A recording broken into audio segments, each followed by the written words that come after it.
Hello guys, ഇന്നൊരു day in my ലൈഫാണ് കേട്ടോ ഞാൻ ഉദ്ദേശിക്കുന്നത്. അതെന്തായി തീരുന്നൊന്നും അറിയില്ല. രാവിലെ തന്നെ ദൈവനായിട്ട് യുദ്ധമായിരുന്നേ, ചായ കുടിക്കാൻ പറഞ്ഞിട്ട് ഒറ്റയ്ക്ക് കഴിക്കണമെങ്കിൽ ഇന്ന് ഉച്ച വരെ അതും കൊണ്ട് ഇരിക്കുകയായിരുന്നു. അതുകൊണ്ട് പിന്നെ ഞാൻ വേഗം വാരി കൊടുത്തു. ഒരു ദിവസം ഭയങ്കര മടിയാണ് രാവിലത്തെ ചായ കുടിക്കാൻ കഴിഞ്ഞ് വേഗം അടിച്ചു വാരി വേഗം തുടച്ചു വിട്ടു. ചായയോട് കഴിഞ്ഞപ്പോഴേക്കും 4 മുറ്റത്തേക്ക് ഇറങ്ങിയിട്ടുണ്ട് കേട്ടോ. ഭയങ്കര കളിയായിരുന്നു. ഇവരിങ്ങനെ കണ്ടിട്ട് തന്നെ ഒരുപാട് നാളായിട്ടുണ്ടായിരുന്നു. അപ്പോൾ കണ്ടതിലുള്ള സന്തോഷമാണ്. ഒരുമിച്ചാണ് കേട്ടോ 4 പേരും എപ്പോഴും. ഇവരൊക്കെ വന്നതിന് ശേഷം ദിച്ചുട്ടൻ അമ്മമ്മേൻ്റെ പിന്നാലെ പോകുന്നത് കുറച്ച് കുറഞ്ഞിട്ടുണ്ട് കേട്ടോ. അതാണ് കേട്ടോ അമ്മ ദിച്ചുവിനോട് പറഞ്ഞുകൊണ്ടിരിക്കുന്നത്. അമ്മമ്മേൻ്റെ അടുത്തേക്ക് ഇപ്പോൾ തീരെ വരുന്നില്ലല്ലോ എന്നാണ് പറയുന്നത്. എൻ്റെ ഇടയ്ക്ക് ഇതാ കണ്ണൻ അവൻ്റെ ജോലിക്ക് പോകാൻ ഇറങ്ങിയിട്ടുണ്ടേ. ഇതിനൊക്കെ കുറച്ച് മുന്നേ മാമനും മോളും കൂടെ തെറ്റിയിട്ടുണ്ടായിരുന്നേ. അപ്പോൾ അതൊക്കെ കോംപ്രമൈസ് ആക്കാൻ വേണ്ടിയിട്ട് മാഗി മിഠായിയൊക്കെ വാങ്ങാൻ പൈസയൊക്കെ കൊടുത്തിട്ടാണ് അവൻ പോയിട്ടുണ്ടായിരുന്നത്. ഇവന് ദൈവനോട് വല്ലാത്തൊരു അറ്റാച്ച്മെൻറ്റ് ഉള്ളതായിട്ട് എനിക്ക് പലപ്പോഴും തോന്നിയിട്ടുണ്ട് കേട്ടോ. പിന്നെ ഞാനും വേഗം ചായ കുടിച്ചു. ചപ്പാത്തിയും ഇന്നലത്തെ പാർട്സ് കറി ഉണ്ടായിരുന്നു. പിന്നെ അതൊക്കെ കഴിച്ചതിന് ശേഷം അമ്മ ഇന്ന് ബിരിയാണി ഉണ്ടാക്കാമെന്നാണ് പറഞ്ഞത്. അപ്പോൾ ഞാൻ വിചാരിച്ചു ഉള്ളിയും ഇതൊക്കെ ഒന്ന് സെറ്റാക്കി കൊടുക്കാമെന്ന്. അങ്ങനെ അതൊക്കെ നന്നാക്കി വെക്കുന്നുണ്ട്. കുറച്ച് നാളായിട്ടുണ്ടായിരുന്നു കേട്ടോ ബിരിയാണിയൊക്കെ വെച്ചിട്ട്. അപ്പോൾ ഇന്ന് എന്തായാലും വെച്ച് നോക്കാമെന്ന് അമ്മ പറഞ്ഞിട്ടുണ്ടായിരുന്നേ. വെളുത്തുള്ളിയും ഇഞ്ചിയും പിന്നെ സവോളയൊക്കെ നന്നാക്കി വെച്ചു. പിന്നെ അനിയത്തിയും കൂടെ ചെയ്തിട്ടുണ്ട് കേട്ടോ. ഞങ്ങൾ രണ്ടുപേരും കൂടെ എല്ലാം സെറ്റാക്കി വെച്ചു കൊടുത്തേ. പിന്നെ ഞാൻ എൻ്റെ ഓരോ പരിപാടിക്ക് കടന്നിട്ടുണ്ടായിരുന്നു കേട്ടോ. കാരണം കുറച്ച് മക്കളെ രണ്ടാളെയും കുളിപ്പിക്കാനുണ്ടായിരുന്നു. അതൊക്കെ കഴിഞ്ഞ് തിരുമ്പാനും ഒക്കെ ഉണ്ടായിരുന്നു. അതൊക്കെ കഴിഞ്ഞ് വന്നപ്പോഴേക്കും അമ്മ ഇവിടെ ബിരിയാണി പണി പകുതി ആയിട്ടുണ്ടായിരുന്നേ. വലിയൊരു ചെമ്പിലാണ് കേട്ടോ ഒന്ന് വെച്ചിട്ടുണ്ടായിരുന്നത്. കാരണം ഞങ്ങൾ കുറച്ച് ആൾക്കാരെല്ലാവരും കൂടെ ഉണ്ടല്ലോ. എനിക്ക് അമ്മ ഇങ്ങനെ വെക്കുന്ന കാണാൻ ഭയങ്കര ഇഷ്ടമാണ്. പിന്നെ ഈ വീഡിയോസൊക്കെ അനിയത്തിയാണ് കേട്ടോ എടുത്തിരുന്നത്. എനിക്ക് ഇവിടെ വരുമ്പോൾ ഏറ്റവും വലിയ സപ്പോർട്ട് ഓളാണ്. കാരണം എല്ലാതും ഞാൻ ഇങ്ങനെ മടി പിടിച്ചിരുന്നാലും എന്നോട് പറയും വാ വീഡിയോസ് എടുക്കാമെന്നൊക്കെ പറഞ്ഞിട്ട് ഭയങ്കര ആയിട്ട് എൻകറേജ് ചെയ്യുന്നത് അവളാണ് കേട്ടോ. രണ്ടാളെ ഇതൊക്കെ കണ്ണും പൊട്ടൊക്കെ എഴുതിയിട്ട് സെറ്റാക്കി നിർത്തുന്നുണ്ട് കേട്ടോ അവൾ. കുട്ടികൾ രണ്ടാളും അപ്പുറത്ത് മാറി നിൽക്കുന്നുണ്ടേ. സത്യം പറഞ്ഞാൽ മേമേൻ്റെ 2 മക്കളും എനിക്ക് അനിയനും അനിയത്തിയാണ് കേട്ടോ. എൻ്റെ ഏറ്റവും ചെറിയ അനിയത്തിയാണ് ഇതാ അവിടെ നിൽക്കുന്നത്, കണ്ണാടീൻ്റെ മുന്നിൽ നിന്ന് നോക്കുന്നത്. അവരെ രണ്ടാളും പേരും കൂടെ ഞാനിവിടെ പറയാം കേട്ടോ. അച്ചുവും ലച്ചുവാണ്. ശ്രീകുട്ടി പൊതുവേ കണ്ണും പൊട്ടൊന്നും അങ്ങനെ ഇടാറില്ല കേട്ടോ. മേക്കപ്പൊക്കെ വളരെ കുറവാണ് അവൾ. പക്ഷെ അവൾക്ക് ഇങ്ങനെ പുറപ്പിടിച്ച് കൊടുക്കപ്പോൾ ഭയങ്കര ഇഷ്ടമുള്ള പോലെ എനിക്ക് തോന്നിയിട്ടുണ്ട് കേട്ടോ. ഇതിൻ്റെ ഇടയ്ക്ക് അമ്മ പിന്നെ വേഗം ബിരിയാണി മസാല തയ്യാറാക്കാൻ വേണ്ടിയിട്ട് നിൽക്കുന്നുണ്ട്. ഇഞ്ചി വെളുത്തുള്ളി പേസ്റ്റ്, പച്ചമുളക്, പിന്നെ സവോള അരിഞ്ഞത് എല്ലാം കൂടെ കുറച്ച് മസാലയും കൂടെ ഇട്ടിട്ട് മഞ്ഞൾപ്പൊടിയും കൂടെ ഇട്ടിട്ട് നന്നായിട്ട് വഴറ്റി എടുക്കുന്നുണ്ട്. നമ്മളിവിടെ കുറച്ച് ഉള്ളിയൊക്കെ എടുത്തിട്ടുള്ളൂ കേട്ടോ. വലിയൊരു മസാല അങ്ങനെ മസാലക്കുത്തൊന്നും അങ്ങനെ അങ്ങ് വേണ്ടാന്ന് വിചാരിച്ചിട്ട് മസാലയൊക്കെ കുറച്ചിട്ടാണ് കേട്ടോ ചെയ്യുന്നത്. അമ്മ അമ്മേൻ്റെതായിട്ടുള്ള രീതിയിലാണ് കേട്ടോ ചെയ്യുക. നമ്മളൊന്നും ആ ഭാഗത്തേക്ക് പോകുന്ന മൂപ്പത്തേക്ക് വലിയ ഇഷ്ടമല്ല. കാരണം ഞങ്ങൾക്കൊക്കെ 100 അഭിപ്രായങ്ങൾ ഉണ്ടാവുമല്ലോ. പിന്നെ ഇടേണ്ട മസാലയൊക്കെ അമ്മ എല്ലാം കൂടെ ഇങ്ങനെ ഒരു പാത്രത്തിലാക്കിയിട്ട് സെറ്റാക്കി വെച്ചിട്ടാണ് പിന്നെ ഒന്നിച്ചിടുകയാണ് കേട്ടോ ചെയ്യാറ്. അപ്പോൾ ഈ ഒരു ശീലം എനിക്കും ഉണ്ട്. കാരണം ഇങ്ങനെ ചിക്കൻ കറിയൊക്കെ വെക്കുമ്പോൾ ഇങ്ങനെ മസാലയൊക്കെ ഇങ്ങനെ ഒരു പാത്രത്തിൽ വെച്ചിട്ട് പിന്നെ ഒന്നിച്ചിട്ടിട്ട് ഇളക്കിയിട്ടൊക്കെയാണ് സെറ്റ് ചെയ്യാറ്. ഇപ്പോഴും വെക്കാൻ ഒട്ടും കോൺഫിഡൻസ് ഇല്ലാത്ത ഒരു ഐറ്റമാണ് ബിരിയാണി. കാരണം എല്ലാവരും നല്ലോണം ബിരിയാണി വെക്കുന്നവരാണ് എനിക്ക് ചുറ്റുമുള്ളത്. കാരണം എൻ്റെ അമ്മയായാലും പിന്നെ ചിത്താട്ടിൻ്റെ അമ്മയായാലും ചേച്ചിമാരായാലും ഒക്കെ നന്നായിട്ട് കുക്കിംഗ് ചെയ്യും. ബിരിയാണി നന്നായിട്ട് വെക്കുന്നവരാണ്. അതുകൊണ്ട് എനിക്ക് ആ ഐറ്റത്തിൽ കൂടുതലായിട്ട് പരീക്ഷിക്കാൻ ഭയങ്കര പേടിയാണ്. കാരണം പാളി പോകുമെന്ന് നല്ല പേടിയുള്ളതുകൊണ്ട് ഞാനങ്ങനെ വെക്കാറേ ഇല്ല കേട്ടോ. പിന്നെ അമ്മയ്ക്ക് ഭയങ്കര ഇഷ്ടമാണ് അമ്മേൻ്റെ വീഡിയോസൊക്കെ ഇങ്ങനെ എടുക്കുന്നത്. അതുകൊണ്ട് ഇനി എനിക്ക് കുറേ ഐറ്റംസ് ഇങ്ങനെ ഉണ്ടാക്കി തരാറുണ്ട്. കുക്കിംഗ് വീഡിയോസൊക്കെ ഇങ്ങനെ ഇട്ട് അമ്മയ്ക്ക് തന്നെ കാണുമ്പോൾ ഭയങ്കര പ്രൗഡാണെന്ന് തോന്നുന്നുണ്ട് എനിക്ക്. പിന്നെ അമ്മ മസാലയൊക്കെ നന്നായിട്ട് ഇട്ട് മസാല ഇടുന്നതിന് മുൻപ് അമ്മ അടുപ്പത്തുനിന്ന് പാത്രം മാറ്റിയിട്ടുണ്ടായിരുന്നേ. കാരണം അങ്ങനെ കരിഞ്ഞു പോകുമെന്ന് പേടിച്ചിട്ടായിരിക്കും. പിന്നെ മസാലയൊക്കെ ഇട്ട് ഇളക്കി സെറ്റാക്കുന്നുണ്ട്. കുറച്ച് തൈരും കൂടെ ഒഴിച്ച് കൊടുക്കുന്നുണ്ട് കേട്ടോ. പിന്നെ അതിലേക്ക് റൈസ് ഇട്ടിട്ട് ദം ചെയ്ത് വെക്കുകയാണേ. നമ്മളൊരു 11 മണിയൊക്കെ ആയപ്പോഴേക്കും 11-11:30 ആയപ്പോഴേക്കും നമ്മൾ പരിപാടിയൊക്കെ കഴിഞ്ഞിട്ടുണ്ട് കേട്ടോ. പണിയൊക്കെ കഴിഞ്ഞ് പിന്നെ നമ്മൾ വെറുതെ ഇരിക്കുകയായിരുന്നു. ബിരിയാണി ആയതുകൊണ്ട് തന്നെ പെട്ടെന്ന് പണിയൊക്കെ തീർന്ന പോലെയും തോന്നുന്നുണ്ടായിരുന്നേ. റൈസൊക്കെ ഇട്ട് കൊടുത്തതിന് ശേഷം അതിൻ്റെ മുകളിൽ മല്ലിച്ചപ്പ് നന്നായിട്ട് ഇട്ട് കൊടുക്കുന്നുണ്ട്. പുതിനയും മല്ലിച്ചപ്പും കൂടെ നല്ലോണം ഇട്ട് കൊടുത്തിട്ടുണ്ട്. പിന്നെ കുറേ നെയ്യൊക്കെ ഒഴിച്ച് കൊടുത്തിട്ട് അണ്ടിപ്പരിപ്പും മുന്തിരിയും ഒക്കെ വാട്ടിയിട്ട് അതും ഇട്ട് കൊടുത്തിട്ട് നല്ല സെറ്റാക്കിയിട്ട് നമ്മൾ അടച്ച് വെച്ചിട്ടുണ്ടായിരുന്നു കേട്ടോ കുറേ നേരം. കാരണം നമ്മളൊരു 1:30-2 മണി ആ ടൈമിനാണ് പിന്നെ ഫുഡ് കഴിക്കുന്നത്. അപ്പോൾ അതുവരെ ഇരുന്ന് നല്ലോണം സെറ്റായിട്ടുണ്ടായിരുന്നേ.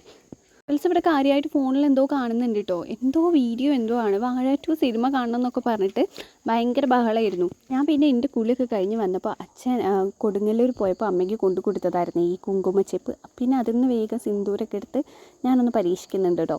എനിക്ക് തോന്നുന്നു ഞാൻ കല്യാണം കഴിഞ്ഞ ടൈമിൽ കുറച്ച് നാളായിട്ടേ ഇങ്ങനത്തെ സിന്ദൂരത്തിൻ്റെ ഈ പൊടി ഉപയോഗിച്ചിട്ടുള്ളൂ. പിന്നെ ഫുള്ള് സ്റ്റിക്ക് അങ്ങനത്തെയാണ് കേട്ടോ ഉപയോഗിക്കാറ്. എനിക്ക് ഒന്നുകൂടെ ഇഷ്ടമായിട്ട് തോന്നിയിട്ടുണ്ടായിരുന്നത് അതായിരുന്നേ. ചെറിയൊരു വര മതിയല്ലോ.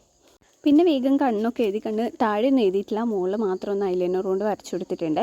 ഇതൊക്കെ കഴിഞ്ഞപ്പോഴേക്ക് ഭയങ്കര വിശപ്പ് കിട്ടും. അപ്പോൾ എന്തെങ്കിലും ഒന്ന് കിട്ടുമെന്ന് അടുക്കളയിൽ പോയൊക്കെ. ഇന്നലെ അമ്മ നെയ്യപ്പം ഉണ്ടാക്കി വെച്ചിട്ടുണ്ടായിരുന്നു. അപ്പോൾ അതിൻ്റെ കുറച്ച് ബാക്കി ഉണ്ടായിരുന്നു. അപ്പോൾ വേഗം അതെടുത്ത് കഴിക്കാൻ വേണ്ടിയിട്ട് ഇരുന്നപ്പോൾ നമ്മൾ കുഞ്ഞിനീത്തി ലച്ചുമ്മ വന്നിരിക്കുന്നുണ്ട്. അപ്പോൾ ഞാൻ ലച്ചുവിനും ഒന്ന് കൊടുത്തിട്ടുണ്ട്. ക്യാമറയ്ക്ക് ഇങ്ങനെ നോക്കിയിരിക്കുന്നുണ്ട്. എൻ്റെ വീഡിയോസൊക്കെ കാണുമ്പോൾ ലൈക്ക് അടിക്കും ഒക്കെയാണ് എനിക്ക് പ്രോമിസ് ചെയ്തിട്ടുള്ളത്. അങ്ങനെ പിന്നെ ഞങ്ങൾ രണ്ടാളും കൂടെ നെയ്യപ്പൊക്കെ ഇരുന്ന് കഴിക്കുകയാണ്. ബാക്കിയുള്ളവർ അപ്പുറത്ത് ഇരിക്കുന്നുണ്ട്. ഓർക്കൊന്നും ഇത് വേണ്ടാന്ന് പറഞ്ഞിട്ടുണ്ടായിരുന്നു കേട്ടോ. അതൊക്കെ കഴിഞ്ഞിട്ട് ഇതാ ശ്രീകുട്ടി അവളെ കുളിയും പരിപാടികളൊക്കെ കഴിഞ്ഞിട്ട് വന്നിരിക്കുന്നുണ്ട്. അവൾക്കും ഇങ്ങനെ വീഡിയോ എടുക്കാൻ ഭയങ്കര ഇഷ്ടമാണ്. ലച്ചുമ്മ അപ്പോൾ വന്നിരുന്നു കുറച്ച് നേരമായിട്ട് ഞങ്ങളുടെ കൂടെ. അതിനിടയ്ക്ക് ഞാൻ ഹായ് പറയുമോ എന്നൊക്കെ ചോദിച്ചപ്പോൾ ഇതാ ചെറിയൊരു ഹായ് ഒക്കെ തരുന്നുണ്ടേ. ബാക്കിയുള്ളവർ എവിടെയാണ് നോക്കുമ്പോൾ മുറ്റത്തിറങ്ങി അങ്ങനെ കളിക്കുന്നൊന്നുമില്ല. അകത്ത് കിടന്ന് ഫോൺ കാണുമായിരുന്നു കേട്ടോ. ഫോണല്ല, ടാബ് കാണുമായിരുന്നേ. ഞാൻ പറഞ്ഞില്ലായിരുന്നു സിനിമ വാഴ 2 കാണണമെന്ന് പറയുന്നുണ്ടായിരുന്നു. അപ്പോൾ അതൊക്കെ കയറ്റി കൊടുത്തപ്പോൾ വേഗം അതൊക്കെ ഇരുന്ന് കാണുന്നുണ്ട് കേട്ടോ. ഒന്നും അധികം സമയം ഉണ്ടാവില്ല, കുറച്ച് നേരമൊക്കെ അതിൻ്റെ പിന്നാലേക്ക് നടക്കും. പിന്നെ ഞാൻ കുറേ മാങ്ങ കിട്ടിയിട്ടുണ്ടായിരുന്നു, നമുക്ക് അടുത്ത വീട്ടിൽ ചേച്ചി തന്നതും. പിന്നെ നമ്മൾ തറവാടിൻ്റെ ഫ്രണ്ടിലും ബാക്കിലും മാവുണ്ട്. അപ്പോൾ 2 മാങ്ങയൊക്കെ ഇങ്ങനെ പഴുത്തിട്ട് വീഴുന്നുണ്ട് കേട്ടോ. അപ്പോൾ അതിൽ നല്ലത് കുറച്ചേ ഉണ്ടാവുള്ളൂ. പക്ഷേ ഇവർക്ക് ഇങ്ങനെ കഴിക്കാൻ ഭയങ്കര ഇഷ്ടമല്ലേ, നല്ല പഴുത്തിട്ടൊക്കെ ഉള്ള മാങ്ങയാണ്. അപ്പോൾ ഞാൻ കേടൊക്കെ ഉണ്ടോ നോക്കിയിട്ടാണ് കേട്ടോ മുറിച്ച് കൊടുക്കുന്നത്. ദേവുവിന് നല്ലോണം പഴുത്ത മാങ്ങയില്ലേ, അങ്ങനത്തെ മാങ്ങ വലിയ ഇഷ്ടമല്ല കേട്ടോ. അവർക്ക് ഒരു പച്ച ടൈപ്പൊക്കെ അങ്ങനത്തെയാണ് ഇഷ്ടമുള്ളത്. ലിച്ചുട്ടനാണെങ്കിൽ നല്ലോണം പഴുത്ത മാങ്ങ ഭയങ്കര ഇഷ്ടമാണ്. നല്ലോണം പഴുത്ത മാങ്ങ എന്നല്ല, പൊതുവേ മാങ്ങയിനോട് ഇപ്പോൾ ഭയങ്കര ഭ്രാന്താണ് ദിച്ചുവിന്. ഇവിടെ മാങ്ങ ഉണ്ടെങ്കിലും ഭയങ്കര ഇഷ്ടമാണ്. ചക്ക അതേപോലെ. ഞാൻ മാങ്ങ നന്നാക്കുന്ന സമയത്ത് അമ്മ ഇവിടെ ചള്ളാസിനുള്ളതൊക്കെ സെറ്റാക്കുന്നുണ്ട് കേട്ടോ. അമ്മ അതിൽ സവാളയും കക്കിരിയും ക്യാരറ്റും ഒക്കെ ഇടുന്നുണ്ട്. പിന്നെ തൈരും കൂടെ ഇട്ട് പച്ചമുളകൊക്കെ ഇട്ട്, പച്ചമുളക് കുറയ്ക്കാൻ പറഞ്ഞിട്ടുണ്ടായിരുന്നു കേട്ടോ ഞാൻ. കാരണം മക്കളൊന്നും കഴിക്കില്ല. എരിവുണ്ട് എന്ന് പറഞ്ഞാൽ പിന്നെ ഇവരെ നോക്കണ്ട. എരിവൊക്കെ കഴിക്കാൻ വേണ്ടിയിട്ട് നല്ല മടിയാണ് രണ്ടാക്കും കേട്ടോ, ദേവുനും ദിച്ചുനും. പിന്നെ ലച്ചും അച്ചും അങ്ങനെ വലിയ പ്രശ്നമല്ല കേട്ടോ, എരിവൊക്കെ കൂട്ടുന്നുണ്ട്. മാങ്ങയൊക്കെ മുറിച്ച് കൊടുത്തപ്പോൾ എല്ലാവർക്കും ഭയങ്കര സന്തോഷം കേട്ടോ. പക്ഷേ ചില മാങ്ങയൊക്കെ നല്ല പുളി ഉണ്ടായിരുന്നു. അതിൻ്റെ എക്സ്പ്രഷനാണ് കേട്ടോ ദേവുവിൻ്റെ മുഖത്ത് കാണുന്നത്. മീഡിയം ടൈപ്പിലുള്ളതാണ് ഇഷ്ടം. വലിയ പുളി ഇഷ്ടമല്ല, വലിയ മധുരം ഇഷ്ടമല്ല. ഞാൻ അടുക്കളയിൽ പോയി നോക്കുമ്പോൾ അമ്മ ചള്ളാസിൻ്റെ കൂട്ടിലേക്ക് കുറച്ച് മല്ലിച്ചപ്പും കൂടെ ഇട്ടിട്ടുണ്ട്. പിന്നെ ഞാനതൊക്കെ അവിടെ എടുത്ത് വയ്ക്കുന്നത്, ചോറൊക്കെ വിളമ്പാൻ നേരത്ത് തൈര് ആഡ് ചെയ്യാമെന്ന് വിചാരിച്ചു കേട്ടോ. അപ്പോഴേക്കും എല്ലാവരും എന്താ മുറ്റത്ത് ഇറങ്ങിയിട്ട് നോക്കിയാട്ടെ. ഞങ്ങൾ ശ്രദ്ധ ഒന്ന് തെറ്റിയിട്ടുണ്ടായിരുന്നു. ആ സമയം കൊണ്ട് ഇതാ മണ്ണൊക്കെ വാരി കളിയായിരുന്നു കേട്ടോ. മണ്ണ് കളിക്കരുതെന്ന് ആദ്യമേ പറഞ്ഞിട്ടുണ്ട്. പിന്നെ ഫുള്ള് വൃത്തിയാക്കിയിടാൻ പറഞ്ഞു. ഞാൻ അതിൻ്റെ ഇടയ്ക്ക് ഒരു കൊറിയർ വന്നിട്ടുണ്ടായിരുന്നു. അപ്പോൾ കൊറിയറിൻ്റെ ആൾ താഴെയാണ് നിൽക്കുന്നതെന്ന് പറഞ്ഞിട്ട് വിളിച്ചിട്ടുണ്ടായിരുന്നേ. അപ്പോൾ ഞാൻ പോവായിരുന്നു. ദിച്ചുവിനെ കൂട്ടിന് വിളിച്ചിട്ടുണ്ടായിരുന്നേ. അതിൻ്റെ പിന്നാലെ ഇതാ 3 ആൾ ഓടി വരുന്നുണ്ട് കേട്ടോ. 3 ആളും കൂടെ ഭയങ്കര കൂടെ ഓടി നല്ല സ്പീഡിലാണ് വരുന്നത്. ഈ വീഡിയോ ശ്രീകുട്ടി എടുത്ത് വെച്ചുകൊണ്ടാണ് എനിക്ക് കാണാൻ പറ്റുന്നത്. കണ്ടില്ലേ, ഭയങ്കര സ്പീഡിൽ ഓടി താഴത്തേക്ക് എത്തിയിട്ടുണ്ടായിരുന്നു. പിന്നെ ഞാൻ കൊറിയറൊക്കെ വന്നപ്പോൾ ഞാൻ എന്നെയും കൂടെ അതൊക്കെ പൊട്ടിച്ച് നോക്കുന്നുണ്ട്. അവൻ്റെ സാധനങ്ങളുണ്ടായിരുന്നു, എൻ്റെ സാധനങ്ങളുണ്ട് കേട്ടോ. അതൊക്കെ കഴിഞ്ഞപ്പോഴേക്ക് ഏകദേശം എല്ലാവർക്കും വിശക്കാൻ തുടങ്ങിയിട്ടുണ്ടായിരുന്നു. അപ്പോൾ പിന്നെ വേഗം പപ്പടമൊക്കെ കാച്ചി തൈരൊക്കെ സെറ്റാക്കി ചള്ളാസും റെഡിയാക്കി വെച്ചു. പിന്നെ നമ്മൾ ബിരിയാണി തുറന്ന് നോക്കാൻ പോവുകയാണേ. നല്ല അടിപൊളി സ്മെല്ലായിരുന്നു കേട്ടോ. എല്ലാതും നല്ല പാകത്തിന് റെഡിയായി കിട്ടിയിട്ടുണ്ടായിരുന്നേ.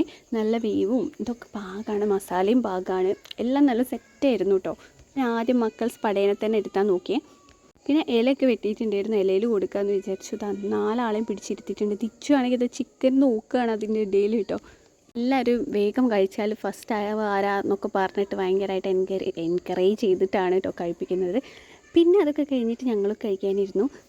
ഇങ്ങനെ സെറ്റായിട്ടൊക്കെ വിളമ്പി നമ്മൾ നിലത്തിരുന്നിട്ടാണ് കഴിക്കുന്നത്. ഞാൻ പറഞ്ഞിട്ടുണ്ടല്ലോ, അത് നമ്മൾ തറവാട് വീടാണ്, സ്വന്തം വീടല്ല. ഇപ്പോൾ കുറച്ചായിട്ട് നമ്മളിവിടെയാണ് നിൽക്കുന്നത്. കുറച്ച് കഴിഞ്ഞാൽ നമ്മൾ എന്തായാലും എൻ്റെ സ്വന്തം വീട്ടിലേക്ക് മാറും കേട്ടോ. ഭക്ഷണമൊക്കെ കഴിച്ച് പിന്നെ വൈകുന്നേരം അമ്മ അങ്ങാടി പോയിട്ടൊക്കെ വന്നിട്ടുണ്ടായിരുന്നു. അപ്പോൾ ആ സമയത്ത് കുട്ടികൾക്ക് വേണ്ടിയിട്ട് മാഗി കൊണ്ടുവന്നിട്ടുണ്ടായിരുന്നു. അപ്പോൾ ശ്രീകുട്ടി തന്നെ ഉണ്ടാക്കി കൊടുക്കാമെന്ന് പറഞ്ഞാൽ അവൾ തന്നെ ഉണ്ടാക്കിയിട്ട് അതൊക്കെ മക്കൾക്ക് കൊടുത്തു കേട്ടോ. പിന്നെ നമുക്ക് നമ്മളെ എൻ്റെ സ്വന്തം വീടിൻ്റെ അടുത്ത് വിനീതേച്ചി എന്ന് പറയുന്നൊരു ചേച്ചീൻ്റെ, ആ ചേച്ചീൻ്റെ അടുത്താണ് നമ്മൾ ത്രെഡിങ്ങൊക്കെ ആദ്യമൊക്കെ ചെയ്തിരുന്നത്. അപ്പോൾ ഇന്ന് എനിക്കും മേമയ്ക്കും ത്രെഡ് ചെയ്യാനുണ്ട്. അപ്പോൾ ഞങ്ങൾ മക്കളെയും പെറുക്കിയെടുത്തിട്ട് എല്ലാവരും കൂടെ പോവുകയാണേ. ശ്രീകുട്ടി ഇതുവരെ ത്രെഡ് ചെയ്തിട്ടില്ല കേട്ടോ. അവൾ എന്നോട് പറയും ഒരു വട്ടം ചെയ്തിട്ടുണ്ടെങ്കിൽ പിന്നെ അത് ചെയ്തുകൊണ്ടിരിക്കണം. അതുകൊണ്ട് തന്നെ അവൾക്ക് വലിയ ഇൻട്രസ്റ്റ് ഇല്ല. അതുകൊണ്ട് പിന്നെ ഞങ്ങൾ വർത്തമാനവും കാര്യങ്ങളൊക്കെ പറഞ്ഞ് പോകുന്ന വഴിക്ക് കുറേ ആൾക്കാരൊക്കെ കണ്ടിട്ടുണ്ടായിരുന്നു കേട്ടോ. ഞാനിങ്ങനെ വരുമ്പോഴാണല്ലോ ഓരോരുത്തരെ കാണാം. അങ്ങനെ ഞങ്ങൾ അവിടെയുള്ള ഞങ്ങളെ വീടിൻ്റെ അടുത്തുള്ള വേറെ ചേച്ചിയൊക്കെ വെച്ച വീടാണ്. അപ്പോൾ അതൊക്കെ ഞാൻ മേമയ്ക്ക് ഇങ്ങനെ പറഞ്ഞു കൊടുക്കുകയായിരുന്നേ കേട്ടോ. വിനീതേച്ചിൻ്റെ വീടിനോട് ചേർന്ന് തന്നെ ഒരു ബ്യൂട്ടി പാർലറൊക്കെ ഇതാ ഇങ്ങനെ സെറ്റ് ചെയ്തിട്ടുണ്ട്. ഇവിടെ ഇതാ കുറേ കുട്ടിപ്പട്ടാളങ്ങളിൽ ഇരുന്നിട്ട് എന്തൊക്കെയോ കലാപരിപാടിയാണ്. ഇതാ ഈ കുപ്പിയൊക്കെ ഇങ്ങനെ വെച്ചിട്ട് നമ്മൾ സൈക്കിളിൽ കാറ്റടിക്കൂലേ, ആ പമ്പ് വെച്ച് ഇങ്ങനെ അടിക്കുമ്പോൾ ആ കുപ്പി തെറിച്ച് പോകും. അതിൻ്റെ ഉള്ളിൽ വെള്ളം നിറച്ച് വെച്ചിട്ടുണ്ട്. അപ്പോൾ അങ്ങനെ തെറിച്ച് പോകുമ്പോൾ ഭയങ്കര ഒരു പടക്കം പൊട്ടുന്ന രീതിയിലുള്ള ഭയങ്കര സൗണ്ടാണ് കേട്ടോ ഉണ്ടാവുക. അങ്ങനത്തെ ഓരോ കലാപരിപാടികളാണ് ഇപ്പോൾ വെക്കേഷനായിട്ട് നടക്കുന്നത് ഇവിടെ. ഇതാണ് കേട്ടോ വിനീതേച്ചി. പിന്നെ ഞാൻ ആദ്യം വേഗം ത്രെഡ് ചെയ്യാനിരുന്നു. മേമ സെക്കൻഡാണ് കേട്ടോ ചെയ്യുന്നത്. എൻ്റെ ജീവിതത്തിൽ ആദ്യമായിട്ട് എനിക്ക് ത്രെഡിങ് ചെയ്ത് തന്നിട്ടുള്ളത് വിനീതേച്ചി തന്നെയായിരുന്നേ.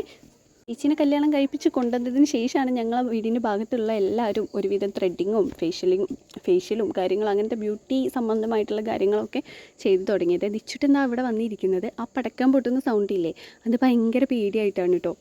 എൻ്റെ ത്രെഡിങ്ങൊക്കെ കഴിഞ്ഞ് ഞാൻ പുറത്തിറങ്ങുമ്പോൾ കാണുന്നത് എല്ലാ കുട്ടിപ്പട്ടാളങ്ങളും കൂടെ തൊട്ടപ്പുറത്തെ വീട്ടിൽ ഊഞ്ഞാലൊക്കെ കെട്ടിയിട്ടുണ്ട്. അപ്പോൾ അവിടെ നിന്നിട്ട് കളിക്കുന്നതാണ്. അവിടെ ഭയങ്കര കളിയായിരുന്നു കേട്ടോ. അവിടെ നിന്ന് തിരിച്ചിങ്ങോട്ട് പോരാനുള്ള ഇൻട്രസ്റ്റ് അവർക്കും ഉണ്ടായിരുന്നില്ല. പിന്നെ നമ്മൾ ത്രെഡിങ്ങൊക്കെ കഴിഞ്ഞപ്പോൾ നമ്മൾ എങ്ങനെയൊക്കെയോ പിടിച്ച് വലിച്ച് കൊണ്ടുവന്നു അങ്ങനെ വേണം പറയാൻ കേട്ടോ. എൻ്റെ ത്രെഡിങ് കഴിഞ്ഞപ്പോൾ ആ മേമയും കൂടെ ചെയ്യുന്നുണ്ട്. അതൊക്കെ കഴിഞ്ഞ് നമ്മൾ തിരിച്ച് വരുന്ന വഴിക്ക് മക്കളെയൊക്കെ കൊണ്ട് പാടത്തിലൊരു കുളമൊക്കെ ഉണ്ട്. അപ്പോൾ അതൊക്കെ കാണിച്ചു കൊടുക്കാൻ വേണ്ടിയിട്ട് അതിലങ്ങനെ പോയിട്ടുണ്ടായിരുന്നേ. പക്ഷേ പേടിയായിരുന്നു കേട്ടോ. കാരണം ഇപ്പോൾ ഇങ്ങനെ പാമ്പൊക്കെ കൂടുതലായിട്ടുള്ള സമയമാണല്ലോ. അപ്പോൾ മുന്നിൽ അങ്ങനെ പോകരുത് എന്നൊക്കെ പറഞ്ഞ് ശ്രദ്ധിക്കണം എന്നൊക്കെ പറഞ്ഞിട്ടാണ് പറഞ്ഞു വിടുന്നത്. അങ്ങനെ കാണുമ്പോൾ ഇവർക്ക് ഭയങ്കര ഇഷ്ടമാണ്, ഓടാനും ചാടാനൊക്കെ തോന്നും. അങ്ങനെയാണല്ലോ പ്രായം. എനിക്ക് കുറച്ച് പേടിയുള്ളതുകൊണ്ട് ഞാൻ രണ്ടാളെയും കൈയൊക്കെ പിടിച്ച് പതുക്കെയാണ് കേട്ടോ നടത്തിക്കൊണ്ടുവന്നത്. കുറച്ച് നേരം അതിലേക്ക് നടന്ന് എല്ലാം ഒന്ന് കാണിച്ചൊക്കെ കൊടുത്തതിന് ശേഷം നമ്മൾ വേഗം തിരിച്ചു പോരാണ്. അതിന് പൂർണ്ണ വൈകി കണ്ണനെ കണ്ടപ്പോൾ വേഗം തിരിച്ചിട്ട് കണ്ണൻ്റെ പിന്നാലെ പോകുന്നുണ്ട്. അപ്പോൾ ഇന്നത്തെ വീഡിയോ ഇത്രയല്ലേ. Tata bye, see U.